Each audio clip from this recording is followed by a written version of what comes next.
Samantala, idol, umani po ng reaksyon ng paggiba sa ilang bahay po na apektado ng road widening project ng Department of Public Works and Highways or DPWH sa bahagi po ng Gumapos Bridge sa Binmalay, Pangasinan. Ayon sa mga residente, matagal na nilang tinitirhan ang mga istrukturang tinamaan ng proyekto. Dahilan upang questionin ng ilan ang naging implementasyon ng nasabing demolisyon. Gayunman, iginit po ni Binmalay Mayor Pedro Pete Merera III na hindi dapat sisihin ang lokal na pamahalaan sa nasabing pangyayari.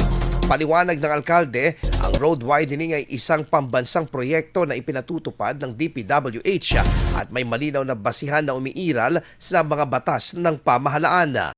Bago ang lahat, ang nagbibigay ng clearance at may trabaho yan, ang DPWH. Sinight ko sila sa kanila.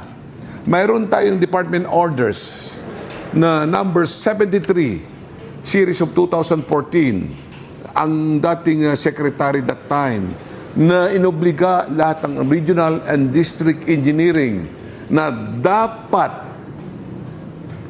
na sila ay tignan nila ang mga nagtatayo sa gilid ng kalsada ng highway at within the right of way of the highway. Yan po ang tinig ni Binmalay Mayor Pedro Pete Merera III. Dagdag pa ng alkalde, saklaw ang nasabing proyekto ng Republic Act No. 10752 o ang The Right of Way Act na nagbibigay ng kapangyarihan sa pamahalaan na magsagawa ng road widening at iba pang infrastructure projects para sa kapakanan ng nakakarami basta't dumaan sa tamang proseso. Titignan man natin ay naka-encroach naman na sila doon sa mismong widening ng Kailugan, yung creek na yun nandoon. Kumbaga, obstructions of flow of water na rin sila doon sa mismong kanilang tinirikan, lalo na yung mga pundasyon na yan ay mismo dinadaluyan ng tubig. Nilinaw naman ng alkalde na nakipag-ugnayan ng DPWH sa mga apektadong residente bago isagawang demolisyon at may itinakdang mga hakbang para sa abiso at proseso.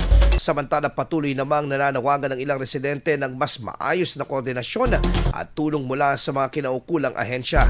Inaasa magpapatuloy ang road widening project sa Gumapos Bridge na layong mapabuti ang daloy ng trapiko at kaligtasan ng mga motorista sa Binmalay at karatig na lugar. IFM News. IFM News. IFM News.